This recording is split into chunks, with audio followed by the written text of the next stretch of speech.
வணக்கம் மாணவர்களே. ஆறாம் வகுப்பு அறிவியல்ல நம்ம அழகு 2 நம்ம பார்த்துட்டு இருக்கோம். நீர், வாட்டர் அப்படிங்கிறது அப்படிதானே? ஸோ அதோடைய கண்டினியூஷன் தான் நம்ம இன்னைக்கு பார்க்க போகிறோம். அண்ட் லாஸ்ட்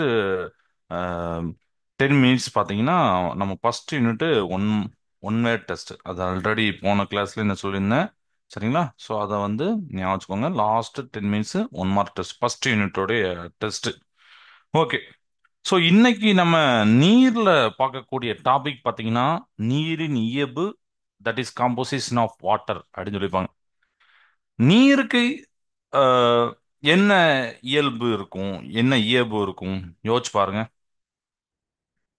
நீருக்கு இந்த இயல்பு உண்டு அப்படின்னு நம்மளால சொல்ல முடியுமா?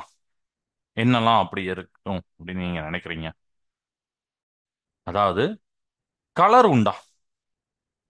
நீருக்கு கலர் உண்டா அப்படின்னா கண்டிப்பா கிடையாது. கரெக்டா? ஸோ நீரானது நிறமற்றது. நிறமற்றது. ஓகே. நீருக்கு சுவை உண்டா? கிடையாது. சோ சுவையற்றது. இதுதான் அதோட இயல்பு. நீருக்கு ஸ்மெல் உண்டா? மனம். இந்த ஒரு பத்தியை பொறுத்தனா நமக்கு மனம் கிடைக்கும். வாட்டருக்கு மனம் உண்டானா கிடையாது. சோ மனமற்றது. அடுத்தனா, நீர்ல ஒளி, லைட் பாஸ் ஆகுமா? அதாவது ஒளி புகுமானா கண்டிப்பா போகும். நீங்க லைட், தண்ணிக்குள்ள லைட் அடிச்சு பாத்தீங்கன்னா போகும். அடுத்தனா, சோ ஒளி புகும் தன்மை உடையது. ஒளி புகும் தன்மை உடையது. இந்த மாதிரி ஒரு 4 பாயிண்ட் தெரிஞ்சு வச்சுக்கலாமா? ரைட்டா? காம்போசிஷன் ஆஃப் வாட்டர்ல water is a transparent. Transparent already நம்ம சொல்லியிருக்கோம். ஒளி புகும் பொருட்கள்னு டிரான்ஸ்பரண்ட். சுவையற்றது, டேஸ்ட்லெஸ். ஆர்டர்லெஸ் அப்படின்னு சொல்லிப்பாங்க. மனமற்றது அப்படின்னு பண்ணுவாங்க. Nearly colourless, chemical substance. சரியா? இது ஒரு நிறமற்றது. அப்போ நீருக்கு சார், நான் கடல்லலாம் பார்க்கறேன் சார், ஒரு ஊதா கலர்ல தெரியுது சார், நீங்க நினைக்கலாம் அது வானத்தோடைய கலர் தான் அது ரிஃப்ளெக்ட் பண்ணுதுன்னு சொல்லுவாங்க. இப்போ உதாரணத்துக்கு நீங்க வாட்டரை வச்சுக்கிட்டு மேல பாத்தீங்கன்னா ஒரு ரெட் கலர்ல ஏதோ ஒரு ஒரு பந்தல் மாதிரி போட்டு, ஒரு இமேஜினேஷன் சொல்றேன், ஃபுல்லா அப்படி ரெட் கலர்ல இருக்குன்னா தண்ணி நீங்க பாத்தீங்கன்னா ரெட் கலர்ல தெரியுது. கரெக்டா? அப்படிதானே? ஸோ அதுதான். ஓகே. அதுக்கப்புறம் பாத்தீங்கன்னா இது நம்ம ஜென்ரலா சொல்றது. ஓகே, வாட்டருக்கு இதெல்லாம் உண்டு, இதெல்லாம் கிடையாது அப்படின்னு சொல்லிட்டு. வாட்டர்னா என்ன அப்படின்னு கேக்குறாங்க. நீர்னா என்னப்பா அப்படின்னா, சார், நீர்ல 2 ஹைட்ரஜன் ஆட்டமும் அணுக்களும், ஒரு ஆக்சிஜன் அணுவும் உள்ளது சார் அப்படின்னு நீங்க சொல்லணும். அதாவது மாலிகுலர் ஃபார்ம்லாம் சொல்லுவாங்க. நம்ம கேள்விப்பட்டிருக்கோம், நிறைய தடவை கேள்விப்பட்டிருக்கோம். H2O. ஹச் அப்படின்னா ஹைட்ரஜன். தமிழ்லையும் இங்கிலீஷும் அதே தான், ஹைட்ரஜன். ஓ அப்படின்னா ஆக்சிஜன். அப்படித்தானே? நம்ம சுவாசிக்கிறது ஆக்சிஜன் தான். அதனால உங்களுக்கு அது நல்லா தெரியும். இந்த 2 பேரும் சேர்ந்து இருக்கக்கூடிய, ஏன்னா நீங்க நல்லா யோசிச்சு பாருங்க. ஹைட்ரஜன் ஒரு கேஸ், வாயு. ஆக்சிஜன் ஒரு கேஸ், வாயு. பட் அதான் நம்மளுடைய யூனிவர்ஸ்ல நம்மளுடைய ஒரு அஹ், இயற்பியல் வேதியியல் படி நம்ம பார்க்குற ஒரு அருமையான விஷயம் என்னன்னா, தனித்தனியா இருக்கும்போது ஒரு பண்பா இருப்பாங்க, சேர்ந்து இருக்கும்போது இன்னொரு பண்பா இருப்பாங்க. இப்போ சோடியம், நம்ம உப்பு சாப்பிட்றோம், சோடியம் குளோரைட், NaCl. பட் என்ஏவும் சிஎல்லும் தனித்தனியா இருந்தால் சாப்பிடக்கூடாது. அதுதான் ஒரு இன்ட்ரெஸ்டிங்கான ஒரு விஷயம் சயின்ஸ்ல. என்ஏவும் சிஎல்லும் பார்த்தீங்கன்னா டேஞ்சரஸ். பட் அதெல்லாம் ரெண்டு சேர்ந்தா அது உப்பாரு, அதை நம்ம சாப்பிட முடியுது. கரெக்டா? இதே தான் நம்ம சொல்றோம். ஓகே. ஸோ ஹைட்ரஜனும் ஆக்சிஜனும் தனித்தனியா இருக்கும்போது கேஸா இருக்கு. பட் ரெண்டும் சேர்ந்து வேதி இணைப்பா இருப்பாங்க. நீங்க எவ்வளோ நானும் கனெக்ட் பண்ண வேண்டிய அவசியம் இல்லை. இயற்கையாவே அப்படி கனெக்ட் ஆகிருக்கும். ஸோ இதுக்கு இந்த ஃபார்முலா பேர் தான் வாட்டர். ஸோ கெமிக்கல் ஃபார்முலா, அது மாலிகுலர் ஃபார்முலா வாட்டர்னு கேட்டா H2O அப்படின்னு நீங்க சொல்லணும். ஓகே. ரைட். இதெல்லாம் நம்ம ஒரு வேதியியல் சம்பந்தப்பட்டது, ஒரு கெமிக்கல் காம்போசிஷன் நம்ம சொல்றது. ஓகே. பிசிக்கல் காம்போசிஷன் அப்படின்னா, பொதுவாக நம்ம பிசிக்கல் அப்படின்னா கண்ணால பார்க்கக்கூடியது. இதுல நம்ம சுவையோ நிறமோ நம்ம சுவையற்றது மனமற்றலாம் நம்ம கண்ணால பார்க்க முடியாது. அப்படின்னா நிறமற்றதுமே அப்படின்னா ஒரு கலர், நம்ம கலரே இல்லை அப்படின்னு சொல்றோம். பட் இதை விட இன்னொன்னு என்ன சொல்றாங்கன்னா, பிசிக்கல் காம்போசிஷன் ஆஃப் வாட்டர், அதோடைய இயற்பியல் தன்மை. இயற்பியல் தன்மை டைரக்டா பிசிக்ஸ் புக்குன்னு கிடையாது. அது நாம ஆல்ரெடி நம்ம சொன்னதுதான். அது எப்படின்னா, புற அமைப்பு, அக அமைப்பு ஒரு ரெண்டெண்ணம் இருக்கு. அக அமைப்புனா நமக்குள்ள இருக்கிற கெமிக்கல், அது நம்மளால கண்ணில் பார்க்க முடியாது. புற அமைப்புனா என் கை கால் எப்படி இருக்கேன் அப்படிங்கிறது. ஸோ இந்த நீரானது இடத்துக்கு இடம் மாறுபடுது. புற அமைப்பு சரிங்களா. நம்ம அதை பிசிக்கல் பார்க்கணும். ஏன்னா ஒரு அருவி, சேம் தண்ணி தான், அருவியா இருக்கு, குளமா இருக்கு, இதெல்லாம் இருக்கு. இது இன்னொரு இடத்துல பாத்தீங்கன்னா நல்ல தெள்ள தெளிவா இருக்கும், சில இடத்துல கலங்கிய நிலையில இருக்கும், சில இடத்துல ஆக்சிஜன் குறைஞ்சிருக்கும், சில இடத்துல ஆக்சிஜன் நிறைஞ்சிருக்கும், சில இடத்துல நன்னீர்னு சொல்லுவாங்க, சில இடத்துல ஓர்ப்புன்னு சொல்லுவாங்க. ஸோ இந்த மாதிரி வேற வேற ஒரு ஸ்ட்ரக்சர்ல, வேற ஒரு ஃபார்ம்ல நீரானது நம்மளுடைய பூமியில இருக்கு. இந்த நீர்ல கலக்கக்கூடிய உப்பு, அந்த உப்போடைய அளவை பொறுத்து இதை ரெண்டு வகையா பிரிக்கிறாங்க. சரியா. இதுல உப்பு இருக்கா, உப்பு அளவை பொறுத்து ரெண்டா பிரிக்கிறாங்க. நீரானது நன்னீர், அப்புறம் பாத்தீங்கன்னா உவர்ப்பு நீர் அப்படிங்க சொல்றாங்க. இதை நான் இங்கிலீஷ்லயும் நம்ம போன கிளாஸ் பார்த்தோம். பட் இதை வந்து தமிழ்ல இப்ப சொல்றேன். நன்னீர், அப்புறம் உவர்ப்பு. உவர்ப்பு நீர் அப்படின்னா உப்பு தண்ணி. நம்மளுடைய ஜெனரல் லாங்குவேஜ்ல நம்ம எப்படி சொல்லுவோம்னா உவர்ப்பு நீர், உவர்ப்பு நீர். என்னுடைய அந்த ஒயரு லேசானாலும் இதாகுது. சாரி. ஓகே, லேசா கைப்பட்டாலும் இதாயிரு. ஓகே. ஓர்ப்பு நீர் அப்படின்னா நமக்கு தெரியாது, பட் உப்பு நீர்னு சொன்னா நமக்கு நல்லா தெரியும். ஸோ உப்பு நீர் தான் அது. நன்னீர், ஃப்ரெஷ் வாட்டர். நம்ம அன்றாடம் நம்மளுக்கு தேவைப்படுற, நம்ம குடிக்கிறது பார்த்தீங்கன்னா ஃப்ரெஷ் வாட்டர் தான். ஏன்னா உப்பு நீரை நம்மளால கொடுக்க முடியுமா? அதான் சொல்லுவாங்க, கடல்ல பயணம் மேற்கொள்வாங்க கப்பல், அவங்கள சுத்தி தண்ணி இருந்தாலும் அவங்களால அது குடிக்க முடியாது அப்படிங்கிறது நம்ம தெரிஞ்சுக்குவோம். அடுத்தானே. Right. So the amount of salt in water, அதை வந்து சாலினிட்டி அப்படிமோ. அடுத்தானே, நம்ம ஆல்ரெடி பார்த்துருக்கோம். ஸோ அந்த சாலினிட்டி வாட்டரை வந்து நம்ம எப்படி சொல்றோம், அதுல எந்த அளவுக்கு அமௌண்ட் ஆஃப் சால்ட் இருக்கு அதை வச்சு நம்ம வந்து சொல்றோம். அப்படிதானே. ஸோ இதை வந்து இப்போ நம்ம தமிழ்ல பாத்தீங்கன்னா ரெண்டனா சொல்றாங்க, ஆனா இங்கிலீஷ்ல பாத்தீங்கன்னா இங்கிலீஷ் புக்ல மூணு டைப்பா பிரிப்பாங்க. த்ரீ மெயின் இது பிரிப்பாங்க. அது என்னலாம் சார் அப்படின்னா, ஃபர்ஸ்ட் ஃப்ரெஷ் வாட்டர். ஓகே, இது ஒரு வாட்டர். பிராக்கிஸ் வாட்டர் அப்படின்னு ஒன்று போட்டிருப்பாங்க. அடுத்து சி வாட்டர். இந்த மாதிரி ஒன்று இங்கிலீஷ்ல புக்ல போட்டிருப்பாங்க. சரியா. இப்போ நான் வந்து தமிழ்ல வந்து நன்னீர், ஓர்ப்பு நீர், கடல் நீர் போட்டிருப்பாங்க. நான் ஆனா ரெண்டு தான் சொன்னேன். ஏன்னா நான் கடல் நீருக்கும் நிறைய பேருக்கு, நம்ம ஜென்ரலான உள்ளதை சொல்றேன், நிறைய பேருக்கு பாத்தீங்கன்னா ஓர்ப்பு நீர்னாலே சார் கடல் ஒரு உப்பு தண்ணி தானே, அப்போ அது கடல் நீரும் உப்பு தானே அப்படின்னு நம்ம சொல்றோம்னா, அந்த ஜென்ரல் டைம்ல தான் நான் ஓர்ப்பு நீர் பொதுவா நல்ல தண்ணி, அப்புறம் அது குடிக்க முடியாத தண்ணி அப்படி பிரிச்சிருக்கேன். பட் இந்த ஓர்ப்பு நீர் போக கடல் நீர்னு ஒன்று சொல்லுவாங்க தமிழ்ல. அப்ப அது எப்படி டிஃபரெண்ட் ஆகுது யோசிச்சு பாருங்க. உவர்ப்பு நீருக்கும் கடல் நீருக்கும் அப்படி என்ன வித்தியாசம் இருக்கும்? பிராக்கிஸ் வாட்டர், சி வாட்டர் அப்படின்னு சொல்றாங்க. அப்படி என்ன வித்தியாசம் இருக்கும்? ஸோ பொதுவா நம்ம வந்து டேஸ்ட் படி பார்த்தா ரெண்டுமே ஒண்ணுதான். அப்படிதானே. கடல் நீர் உப்பா தான் இருக்கு, உவர்ப்பு நீர் உப்பா தான் இருக்கு. ஆனால் இதை ஏன் இப்படி மூன்று வகையா பிரிச்சிருக்காங்கன்னா, இதுல எந்த அளவுக்கு உப்பு இருக்கோ அதுக்கு ஏத்தாப்புல அதோட கேட்டகரியை பிரிச்சிருக்காங்க. புரியுதா. சோ கொஞ்சோண்டு உப்பு கிடந்தா இது, கொஞ்சம் கொஞ்சம் அதிகமா இருந்தா இந்த இது, அதிகமா இன்னும் கொஞ்சம் அதிகமா இருந்தா அது ஒரு வகை அப்படிங்கறதுக்காண்டி பிரிச்சிருக்காங்க. சரியா. ஜெனரல் டைம்ல இல்லாம இப்ப நம்மளுடைய பிசிக்ஸ் படி நம்ம எப்படி பிரிக்கிறோம், அந்த வாட்டர்ல, நீர்ல எந்த அளவுக்கு உப்பு இருக்கோ அந்த உப்பை வச்சு மூன்று வகைகளை பிரிக்கிறாங்க. ரைட். இப்போ சார் நன்னீர், ஃப்ரெஷ் வாட்டர்னு சொல்லிட்டீங்க, அதுல உப்பு இருக்குமா சார்? இருக்கும், கண்டிப்பா இருக்கும், அது இல்லாம இருக்காது. பட் அதோடைய அளவு கம்மியா இருக்கு, அளவு கம்மியா இருக்கும். ஓகே. ஸோ எவ்வளோ ஆனா இருக்கு சார் இருக்கும்?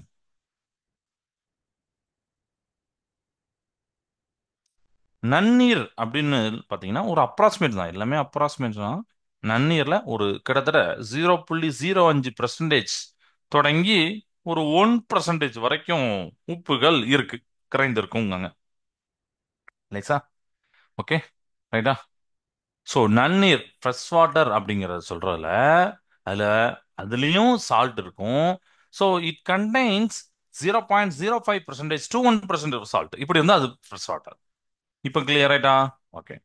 அடுத்து பாத்தீங்கன்னா பிராக்கிஸ் வாட்டர், அதாவது ஓரப்பு நீர் அப்படின்னு நம்ம சொல்றோம்ல அது.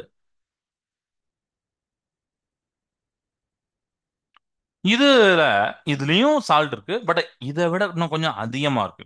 ஸோ இட் கண்டைன்ஸ் மோர் தென் 3% அப்படின்னு போட்டிருக்காங்க. 3% சால்ட். சரியா? 3% வாட்டர், 3% உப்பு. அந்த அளவுக்கு அதிகமா இருக்கு, அதை விட அதிகமா இருக்கு. ஓகே. இது நீர்ல கரைஞ்சா இந்த நீரை வந்து ஓரப்பு நீர்னு சொல்லுவாங்க. இப்ப கடல் நீருக்கு வாங்க.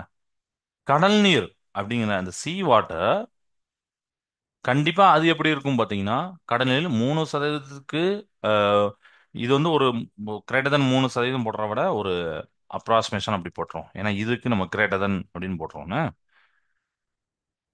இது வந்து ஒரு 3% வரைக்கும் இருந்ததுன்னா பிராக்கிஸ் வாட்டர். இதுக்கு 3% அதிகமா இருக்கக்கூடிய அத்தனையுமே கடல் நீர். ஸோ இப்போ உங்களுக்கு ரெண்டுத்துக்கும் வித்தியாசம் தெரிஞ்சிருக்கும். ஃபர்ஸ்ட் சொன்னீங்க ரெண்டு வாட்டரும் வந்து எப்படின்னா உப்பா தான் இருக்குன்னு சொன்னீங்க, ரைட்டு. ஆனா அந்த உப்புல வேறுபடுதா? இந்த நம்மளுடைய இங்க போர் வாட்டர் நீங்க குடிச்சிருப்பீங்க. அப்ப அதுல பாத்தீங்கன்னா அந்த அளவுக்கு பெருசா உப்பு இருக்காது. பட் நார்மலா குடிக்க தண்ணி, நம்ம ஆத்து தண்ணி நம்ம வீட்டுக்கு வரும் பைப்ல, அந்த தண்ணியை விட கொஞ்சம் அதிகமா உப்பு இருக்கும். பட் கடல் நீரை வாயில வைக்கவே முடியாது, அந்த அளவுக்கு உப்பு இருக்கும். அப்படிதானே? சோ அதுக்கு தான் இந்த மாதிரி ஒரு வகைப்படுத்துறாங்க. Okay, right. இப்போ இந்த இடத்துல உங்களுக்கு வந்து ஒரு கொஸ்டின் ரைஸ் ஆகலாம். சார், கடல் நீர் அப்படிங்கிறது தனியா ஒண்ணு கிடையாது. தனியானா எப்படின்னா, மழை பெய்யுது, மழை பொழியுது, ஆறுகள் ஏரிகள் குளங்கள்லாம் நிறையுது. அடுத்து அது அப்படியே கடல் நோக்கி போய் அந்த நாள் நடுவில் கடல் அப்படியே பெருகிட்டு இருக்கு. அப்படிதானே? இங்கேருந்து போற வாட்டர் தானே சார் அதெல்லாம் கடல். ஆனா ஏன் கடல் மட்டும் உப்பு நீர் அதிகமா இருக்கு? ஏன்னா நம்ம ஆத்துல குளிச்சிருப்போம், குடிச்சிருப்போம் அந்த தண்ணிய, அந்த அளவுக்கு உப்பு இருக்காது, உப்பே தெரியாது ஆத்து நீர்ல. பட் இது ஏன் கடல்ல போய் சேரும்போது மட்டும் இவ்வளவான உப்பு இருக்கு அப்படின்னு நீங்க நினைக்கலாம். அப்படிதானே? சோ இது எப்படின்னா, நம்ம கொஞ்சம் கொஞ்சம் வாட்டரா எல்லாருமே, அதான் நம்ம டெய்லி சின்ன சின்ன விஷயத்த படிச்சா அந்த விஷயம் ஒரு டைம்ல ரொம்ப பெரிய விஷயத்த நான் கத்திருப்போம். அப்படிதானே? நீங்க ஒரு சயின்ஸை படிக்கணும், ஒரு சோசியல் படிக்கணும் அப்படின்னா, நாளைக்கு எக்ஸாம் நீங்க முதல் நாள் நைட் படிச்சா எப்படி இருக்கும்? ம். பட் டெய்லி கொஞ்சம் கொஞ்சம், ஒரு ஒரு ஸ்டெப், ஒரு ஸ்டெப், ஒரு ஸ்டெப் அப்படின்னா, ஒரு 30 நாள் திரும்பி பார்க்கும்போது ஓஹோ நம்ம இந்த புக்கே முடிச்சுட்டு அடுத்த புக்குக்கே நம்ம ரெடி பண்ணுவோம். ரெடி, ஓகே எனக்கு வேணும்பா இன்னொரு புக் அப்படின்னு சொல்லி கேட்போம். அந்த அளவுக்கு இருக்கும். அப்படிதானே? அதே மாதிரி பல்வேறு ஊர்ல இருந்து, ஏன்னா ஒரே ஊர் தண்ணி மாதிரி இன்னொரு ஊர் தண்ணி இருக்காது. அப்படிதானே? கொஞ்சம் வித்தியாசம் இருக்கும். இப்போ நீங்க கோயம்புத்தூர் பக்கம் இருந்தீங்கன்னா அந்த சிறுவாணி தண்ணீர் அப்படின்னு சொல்லிட்டு குடிச்சிருப்பீங்க. அப்படிதானே? அந்த தண்ணி ரொம்ப டேஸ்டா இருக்கும். இது மாதிரி மற்ற ஏரியால நீங்க இங்க திருநெல்வேலி சம்பந்தப்பட்ட அந்த ஏரியால இருந்தீங்கன்னா தாமிரபரணி தண்ணி உண்டு, அது ஒரு டேஸ்டா இருக்கும். அப்படிதானே? இந்த மாதிரி நம்ம சொல்றோம் அது ஏன் டேஸ்டா இருக்கு, ஏன்னா அதனுடைய நிலப்பரப்பு, அது எங்கேருந்து உருவாகுது, எவ்வளவு பொருட்கள் அந்த, அது போக நம்ம தண்ணியில இருக்கிற மற்ற பொருட்கள், இதெல்லாம் சேர்ந்து தான் அதோட டேஸ்ட்டுக்கு காரணம். அப்ப இதெல்லாம் கடல்ல போய் சேருது. அப்போ எல்லா பக்கம் இருந்து கொஞ்சம் கொஞ்சம் கொஞ்சம் அந்த சோடியம் குளோரைடு நான் சொன்னா உப்பு, அதெல்லாம் கொஞ்சம் கொஞ்சம் மெக்னீசியம் குளோரைடு, கால்சியம் குளோரைடு போன்ற உப்புகள்லாம் சேர்ந்து சேர்ந்து கடலில் நாளா நாளா நாளா நாளா ரொம்ப அதிகமாகி அந்த நீரை நம்மளால வாயில வைக்கவே முடியாத அளவுக்கு உப்புத்தன்மை ஆயிடுது. இப்போ புரியுதா ஏன் இப்படி ஆகுதுன்னு சொல்லிட்டு? ஏன்னா பல்வேறு ஊர்ல இருந்து அது வந்து கலெக்ட் பண்ணி வர்றது தான். ஓகே. இப்போ இதுவும் உங்களுக்கு புரிஞ்சுது. இப்போ அடுத்து பார்த்தீங்கன்னா ஒரே ஒரு ஒன் வேர்டு, அதாவது நல்ல ஒன் வேர்டு. ஒவ்வொரு வருடமும் மார்ச் 22, 22ஆம் தேதிய உலக நீர் தினமா கொண்டாடுவாங்க. வேர்ல்டு வாட்டர் டே. இந்த தினத்தை பத்தியே நான் வந்து பொதுவா கேட்பேன். ஏன்பா இந்த டே வந்து கொண்டாடுறோம்? அதனால என்ன யூஸ், யாருக்கு என்ன யூஸ்? அப்படிதானே? ம். Every year March 22 observe as a world water டே. அதை கேட்பேன் ஸ்டூடெண்ட். யாருக்கு என்ன யூஸ்? ஓகே. அன்னைக்கு எதுவும் லீவ் விட போறாங்களா? இல்ல. லீவ் விட்டாதான் நம்ம வந்து ஒரு தினத்தை தினமாவே மதிப்போம். அப்படிதானே? லீவ் விடலைன்னா அதை கண்டுக்கவே மாட்டோம், அதை யோசிச்சு கூட பார்க்க மாட்டோம். அன்னைக்கு மேபி ஏதாவது ஸ்கூல்ல வந்து காலையில அந்த இது சொல்லுவாங்க, நியூஸ் வாசிப்பாங்க. அப்படிதானே? அப்போ அந்த நியூஸ்ல இன்னைக்கு சொல்லுவாங்க அண்ட் வாட்டர் டே அப்படின்னு சொல்லுவாங்க. ஓகே. நமக்கு சில பேர் அதை கவனிப்போம், சில பேர் அதை கவனிக்க மாட்டோம், விட்டுரும். பட் ஏன் ஒரு தினமா நம்ம கொண்டாடணும்? ஏன் அதை ஞாபகம் வைக்கணும் அப்படின்னு ஒண்ணு இருக்குல்ல. எஸ். ஏன்னா ஸ்டூடெண்ட்ஸ் நீங்க அதை நல்லா தெரிஞ்சு வச்சுக்கணும். பொதுவா நம்ம வந்து இந்த டேஸ் எல்லாம் வந்து நாமளோ இல்ல பக்கத்து வீட்டுக்காரங்களோ பண்ணல. உலகம் அந்த இது நமக்கு வந்து அந்த ஆர்கனைசேஷன் அவங்கலாம் அதை சொல்லிருக்காங்க. ஓகே, வேர்ல்டு ஃபுல்லா இந்த டேவை இதுக்கு பண்ணுங்கன்னு சொல்லிட்டு. ஸோ இதுல பாத்தீங்கன்னா நம்ம தனிப்பட்ட நபர் நம்ம இந்தியால நம்ம தமிழ்நாட்டில் எதுவும் பண்ணாம இருக்கலாம். ஆனா உலக அளவுல ஏதாவது ஒரு ஒரு மீட்டிங்கோ ஒரு கருத்தரங்கோ ஏதோ ஒன்று பண்ணிட்டு இருப்பாங்க. ஸோ அன்னைக்கு மற்ற நாடு தலைவர்கள்லாம் கூட்டு வந்து அடுத்த ஒரு 5 வருஷத்துக்கு நம்ம தண்ணீர்ல இந்த மாதிரி ஒரு கொள்கைகளை உருவாக்கணும், தண்ணிகளை இந்த மாதிரி அந்த அளவுக்கு பாதுகாக்கணும், இந்த மாதிரி நிறைய இதெல்லாம் போடுவாங்க. அதை ஆல்மோஸ்ட் சில கண்ட்ரிகள் ஃபாலோ பண்ணலாம், சில கண்ட்ரிகள் அன்னைக்கு மீட்டிங் போகலாம், ஆனால் அதுக்கப்புறம் ஃபாலோ பண்ணாமல் இருக்கலாம், இதெல்லாம் இருக்கும். பட் ஏதோ ஒரு ஸ்டெப்பை பண்ணிடுவாங்க, அது நோக்கி பண்ணுவாங்க. இது உலக சம்மந்தப்பட்டது. நம்மள இண்டிவிஜுவல் நம்ம என்ன பண்ணணும் அப்படின்னா, இப்போ இந்த உலக நீர் தினம் இது நமக்கு வந்து ஒரு ரிமைண்டர் மாதிரி. ஓகேவா? நமக்கு இப்போ நம்ம காலையில வந்து பாத்தீங்கன்னா எந்திக்கிறதுக்கு அலாரம் வைக்கிறோம். ஏன் அலாரம் வைக்கணும்? நம்மளே எந்திக்கலாமே. எந்திக்க முடியாது, அப்படிதானே? கண்டிப்பா ஒரு 6:30 மணிக்கு 7 மணிக்கு நம்ம அலாரம் வச்சாதான் அந்த அலாரம் நம்மளை எழுப்பிடும். அப்ப அந்த அலாரம் அடிக்கும் போது தான் அங்க நான் அந்த டிவைஸ் அலாரமோ இந்த நம்ம கடிகாரமோ இல்லைன்னா போனோ இருக்கிற தெரியுது. அதே மாதிரிதான் இது ஒரு அலாரம். உங்களுக்கு சொல்றாங்க இன்னைக்கு இது தினமா, இதை யோசிச்சுக்கோ. அப்ப அன்னைக்கு நீங்க வந்து அதை பத்தி யோசிப்ப. அதுக்கு உண்டான ஏதோ ஒரு நடவடிக்கையை நீங்க எடுக்கணும். புரியுதா? மரம் அப்படின்னா அன்னைக்கு ஒரு மரத்தை வைங்க. சும்மா உலக நீர் தினம் அன்னைக்கு ஒரு நீரை பத்தி நீங்க ஒரு கட்டுரை உங்களுடைய கிளாஸ்ல நீங்க வாசிக்கலாம். ஆ? ஒரு கட்டுரை வாசிக்கலாம், இல்லைன்னா ஏதோ ஒரு சம்திங் ஒரு ஸ்பெஷலா கவனிக்கிற மாதிரி நீங்க ஏதாவது பண்ணலாம். ஏதோ ஒரு நீரை சம்பந்தப்பட்ட மாதிரி உங்களோட செயல்பாடு இருக்கணும். அன்னைக்கு எல்லாருக்குமே, எல்லா இண்டிவிஜுவலுக்குமே இருக்கணும். கரெக்டா? அதுக்கு தான் இந்த டே எல்லாம் கொண்டாடுறாங்க. ஏன் சார் எல்லா இண்டிவிஜுவலும் இருக்கும், நாங்க எதுக்கு சார் இது பண்றோம், இது பண்ணணும் நீங்க நினைப்பீங்க. நிறைய பேருக்கு அப்படிதான், நமக்கு ஒரு கேர்லெஸ் இருக்கும், நம்ம எதுக்கு இதெல்லாம் பண்ணணும். ஏன்னா நாம இதெல்லாம் யூஸ் பண்ணிட்டு இருக்கோம். அப்படிதானே? இந்த ஆறு நீரோ கடல் நீரோ யாரோ ஒருத்தருக்கு சொந்தமானது இல்ல. யாரோ ஒருத்தர் மட்டும் யூஸ் பண்றது இல்ல. அப்படிதானே? எல்லாருமே யூஸ் பண்றோம். இந்த பூமியை யூஸ் பண்றோம், மரங்கள், கனிகள், காய்கள் எல்லாத்தையும் யூஸ் பண்றோம், காற்றை யூஸ் பண்றோம், எல்லாத்தையும் நம்ம யூஸ் பண்றோம். ஆனா நம்ம திருப்பி ஏதாவது பண்ணணும்ல, கொஞ்சமாவது பண்ணணும்ல. அதுக்கு தான் இந்த மாதிரி தினங்கள்லாம் கொண்டாடுறாங்க. இப்போ உங்களுக்கு புரிஞ்சிருக்கும் அது அது ஏன் அந்த ஒரு தினம் இருக்கு அப்படின்னு சொல்லிட்டு. சரியா? ரைட். ஸோ இதுக்கப்புறம் அடுத்த டாபிக் பார்த்தீங்கன்னா நீர் சுழற்சி அப்படின்னு போட்டிருப்பாங்க.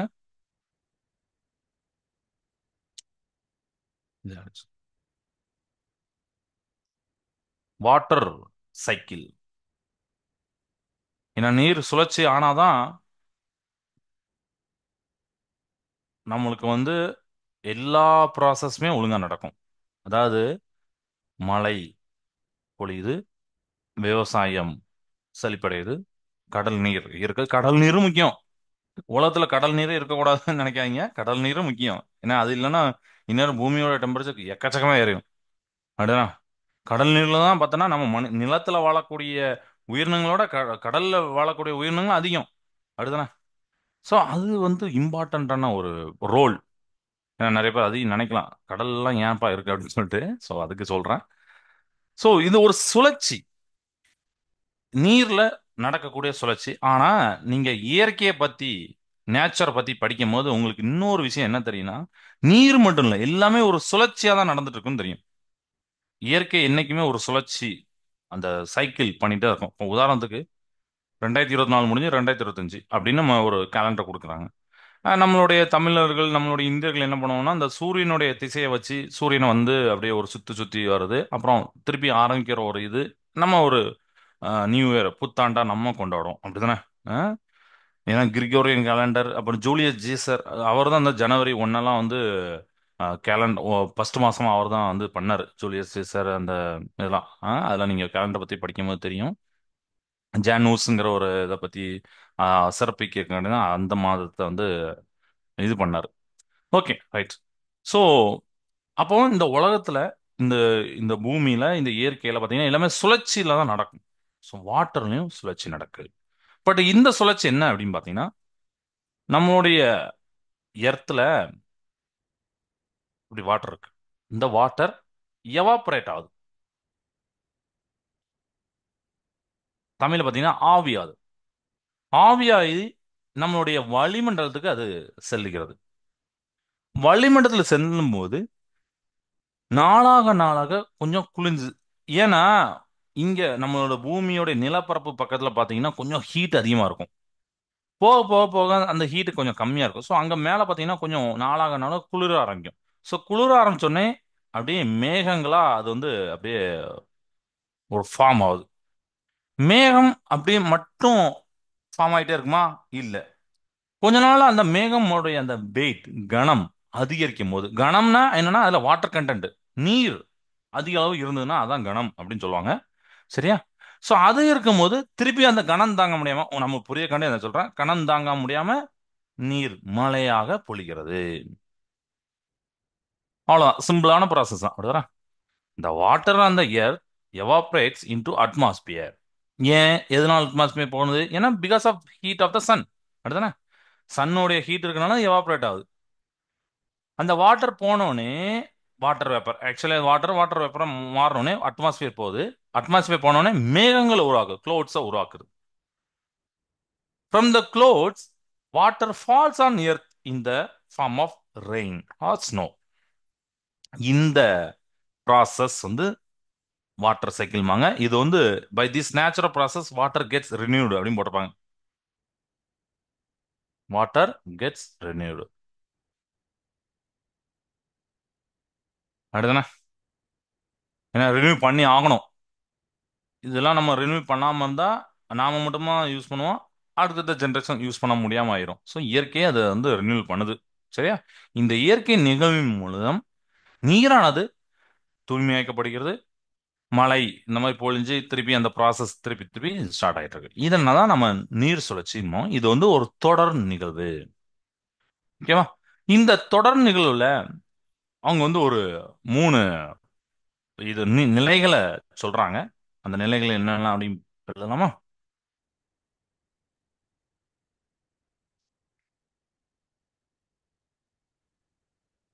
இந்த இதுல ஆவியாதல்,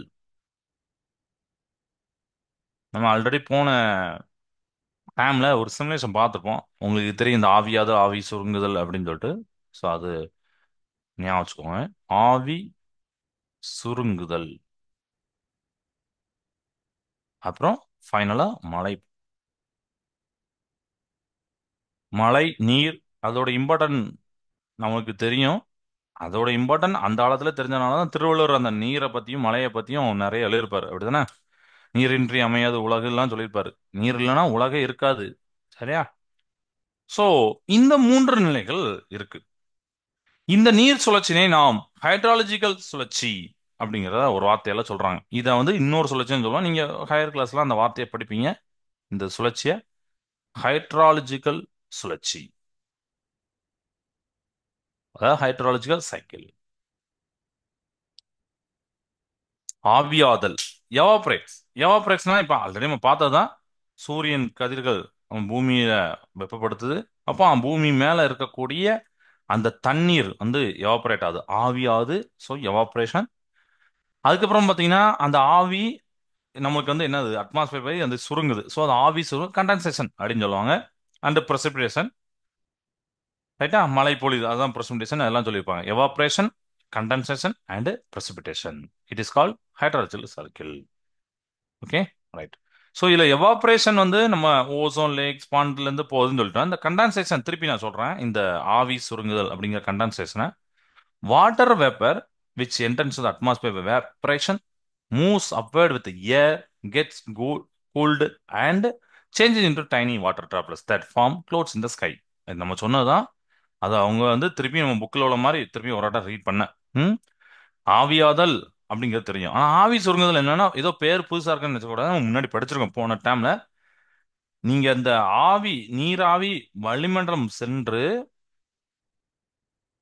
வளிமண்டலம் சென்று அங்க என்ன ஆகுதுன்னு பாத்தீங்கன்னா குளிர்ந்து, ஏன்னா மேலே செல்ல செல்ல குளிர்னு நான் சொல்லிட்டேன். ஏன்னா ஹீட் அங்க கம்மி. குளிர்ந்து மிக நுண்ணிய நீர் திவலை அப்படின்னு சொல்லிப்பாங்க. நீர் வாட்டர் டிராப்லெட் அதான் தமிழ்ல சொல்லிப்பாங்க. நல்ல பேரா இருக்கும். நீர் திவலை. நீர் திவலையாக மாறி மேகங்களை உருவாக்கிறது. இதுதான் அந்த ஆவி சுருங்குதல். இப்ப புரியுதா? அப்புறம் மழை பொழிதல், அது நமக்கு நல்லாவே தெரியும். மழை பொழிதல்னா நம்ம இங்கிலீஷ்ல பாத்தீங்கன்னா பிரசிபிடேஷன் அப்படின்னு போட்டிருப்பாங்க. நம்ம வந்து சாதாரண ரெய்னிங் அப்படின்னு சொல்லாம நம்மளுடைய ஜெனரல் டைம் இதுல உள்ள பிசிக்ஸ் டைம்ல நம்ம use the millions of tiny droplets எல்லாம் சேர்ந்து க்ளோட்ஸா மாறும், ஒரு பெரிய டிராப்லெட்டா மாறும். அப்புறம் கொஞ்ச நாள்ல அது வந்து அந்த வெயிட் தாங்க முடியாம மழையா பொழியும், அந்த தண்ணி வந்து திருப்பியும் பூமிக்கு வரும். இதுதான் பிரசிபிடேஷன் அப்படிங்கிற மழை பொழிவுல சொல்லியிருக்காங்க. ஓகேவா? ரைட். ஸோ இன்னைக்கு இது வரைக்கும் போதும். நம்ம வந்து ஒன்று டெஸ்ட் ஸ்டார்ட் பண்ணலாம். மீதி உள்ள டாபிக்கை நம்ம அடுத்த கிளாஸ் பார்க்கலாம். சரியா? ஓகே. ரைட். ஸோ இப்போ நான் கொஸ்டினை உங்களுக்கு ஷேர் பண்ணுறேன்.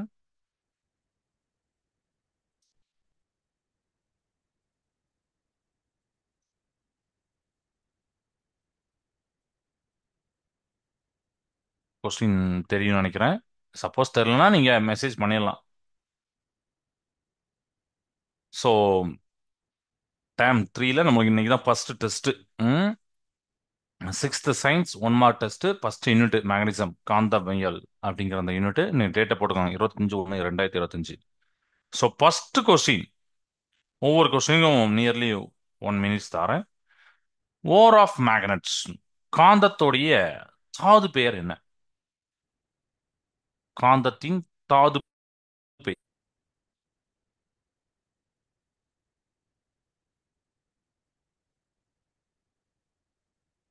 காந்தத்தின் தாது பெயர்.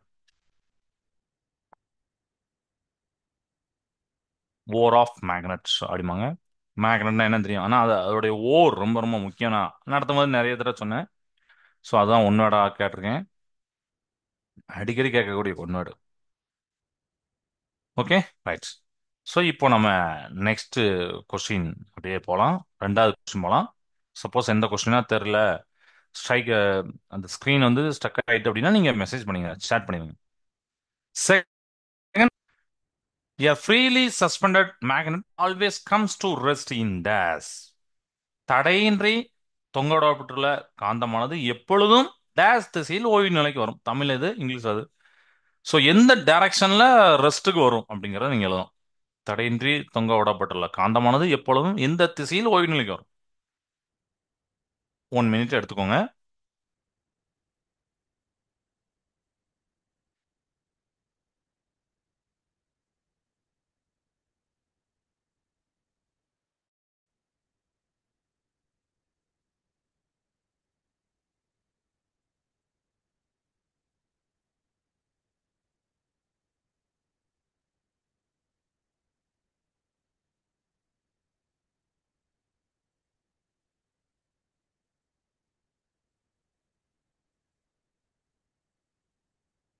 கேப்பா எழுதிருப்பீங்களா? Okay, good. இப்போ நம்ம மூணாவது கொஸ்டின் போலாமா? மூணாவது கொஸ்டின் இதுதான். A dash is in is an instrument which is use to find directions. தமிழ்ல பாத்தீங்கன்னா இது கொஞ்சம் வித்தியாசமா இருக்கும். காந்த திசைக்காட்டு கருவி என்பது திசையறிய உதவும் டேஷ். யோசிச்சு பாருங்க. டேஷ் இன்ஸ்ட்ருமெண்ட், அது ஒரு instrument which is use to find directions. Okay. தமிழ்ல பாத்தீங்கன்னா காந்த திசைக்காட்டு கருவி என்பது திசையறிய உதவும் டேஷ் அப்படின்னு சொல்லியிருக்கேன். ஸோ மூணாவது கொஸ்டின் யோசிச்சு எழுதுங்க.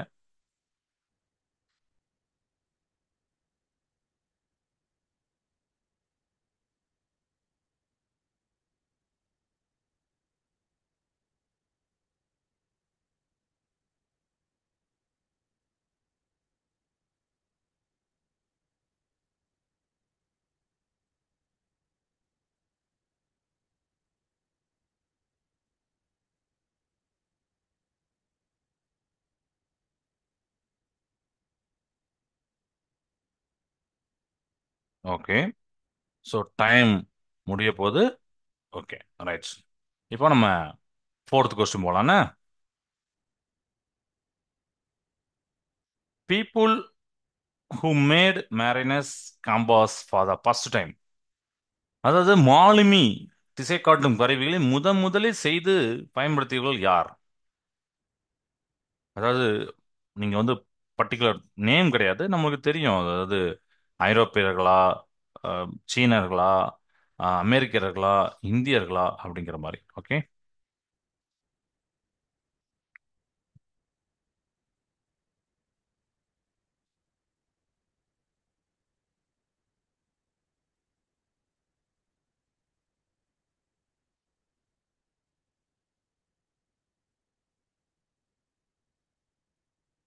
ஸோ ஆல்மோஸ்ட் 1 மினிட்ஸ் வரப்போகுது. ஸோ யோசிச்சு எழுதிக்கோங்க. ஏன்னா அந்த கொஸ்டினை காட்டுறதுலேருந்தே நான் 1 மினிட்ஸ் சொல்லுவேன், சரியா? ஏன்னா நான் ரீட் பண்ணுவேன், அப்புறம் நீங்கள் அந்த டைமில் பார்ப்பீங்க. ஸோ அதனால கொஸ்டினை ரீட் பண்ணி அதுக்கப்புறம் 1 மினிட்ஸ் கொடுத்தா அது ரொம்ப லேட் ஆயிடும். ஓகே. ரைட்ஸ், 1 மினிட்ஸ் ஆயிடுச்சு. இப்போ நம்ம வந்து அடுத்த கொஸ்டின் போகலாம். 5வது கொஸ்டின் இதுதான். So time start now. For a horseshoe magnet, a single piece of dash can be used as a magnetic keeper across the poles. அதாவது காந்தத்தை பாதுகாக்கிற முறை நம்ம படிச்சிருப்போம். அதுல லாட வடிவ காந்தம், ஹார்ஷூ மேக்னட் அப்படின்னு சொல்லுவாங்க. ஸோ லாட வடிவ காந்தத்துடைய முனைகளுக்கு குறுக்கே டேஷ் வைத்து பாதுகாக்க வேண்டும். ஏன்னா அதை பாதுகாக்க ஒரு மெத்தட் இருக்கு. A single piece of dash வேணும். அதுக்கு என்ன வேணும்? அதை வச்சு தான் அதை பாதுகாக்க முடியும். எந்த எதை யூஸ் பண்ணாங்க? ஆக்சுவலாக ஆல்மோஸ்ட் 1/2 மினிட்ஸ் வந்துட்டு. ஸோ அதனால எழுதுங்க. நான் வந்து இன்னும் கொஞ்சம் டைம் வேணா தாரேன். 2 மினிட்ஸ் தான் தர மாட்டேன்.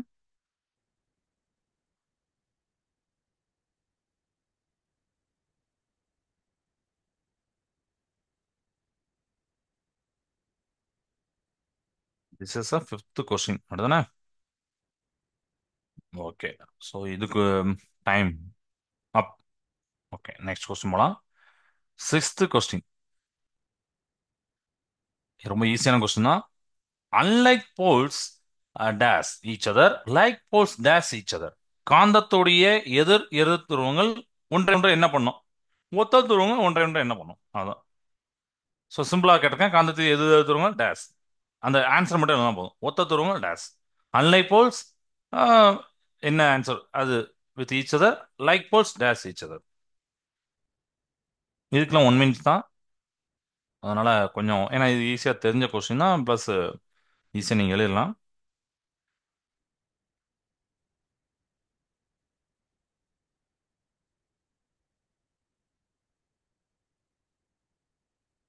Okay, right. ஸோ அடுத்த கொஸ்டின் நான் போகிறேன்.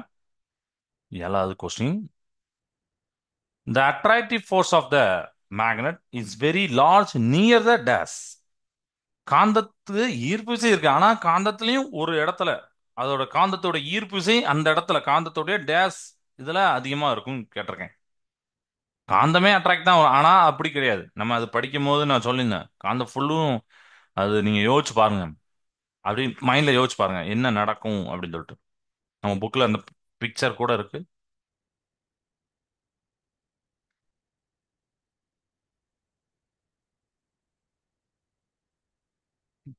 ஓகே. 1/2 மினிட்ஸை தாண்டி போயிட்டு இருக்கு. ஸோ குயிக்கா எழுதுங்க. 7th question.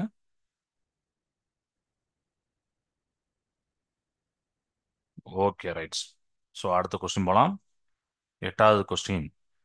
மேக்னடிக் சப்ஸ்டன்ஸ், காந்த தன்மையுள்ள பொருட்கள். இந்த 3 பொருட்கள் நம்ம புக்கில் கொடுத்துருப்பாங்க. அந்த 3 பொருட்களையும் எழுதுங்க, சரியா? ஸோ என்னெல்லாம் உங்களுக்கு ஞாபகம் இருக்கு அந்த 3 பொருட்கள் எழுதணும். புக்கில் உள்ள பொருட்கள் தான் எழுதுனா ரொம்ப நல்லது. அது போக எழுதுனா அது நீங்கள் தப்பாக எழுதுறீங்க. புக்கில் என்ன கொடுத்துருக்கோ அதை யோசிச்சு பாருங்க. காந்தத்தன்மை தான் அதுக்கு இருக்கும்.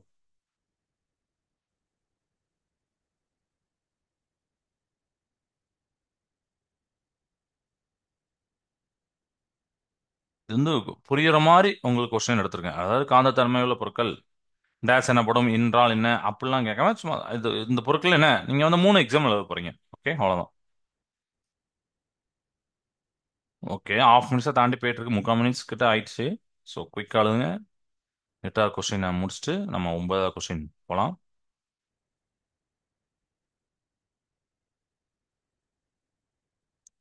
Okay, time up. So 9th question. Magnetites are dash magnets. Magnetite ஒரு டேஸ் காந்தம். ஸோ இதுக்கும் டைம் ஸ்டார்ட் ஆயிடுச்சு. ஓகே. மேக்னடைட்ஸ் அப்படிங்கிறத நம்ம வந்து டேஸ் மேக்னட்ஸ் அப்படின்னு சொல்லுவோம். மேக்னடைட் தமிழ்லையும் அதே தான், ஒரு டேஸ் காந்தம். 9வது கொஸ்டின். அடுத்து பார்த்தீங்கன்னா லாஸ்ட் கொஸ்டின். ஸோ இது ஒரு ஆஃப் மினிட்ஸ் வந்திருக்கு. ஓகே.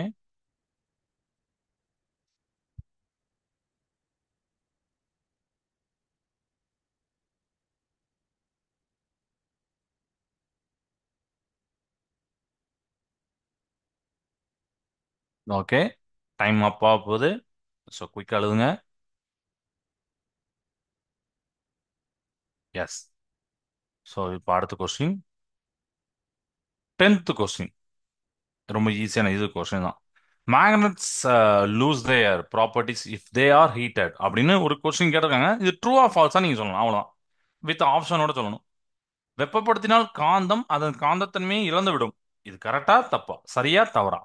தவறுனா நீங்க பி அப்படின்னு போட்டு எழுதணும், சரினா ஏ அப்படின்னு போட்டு எழுதணும். ஸோ இங்கிலீஷ்லயும் அதே மாதிரி தான், ஏ ட்ரூ, பி ஃபால்ஸ் அப்படின்னு எழுதணும். இது ஈஸியான கொஸ்டின் தானே?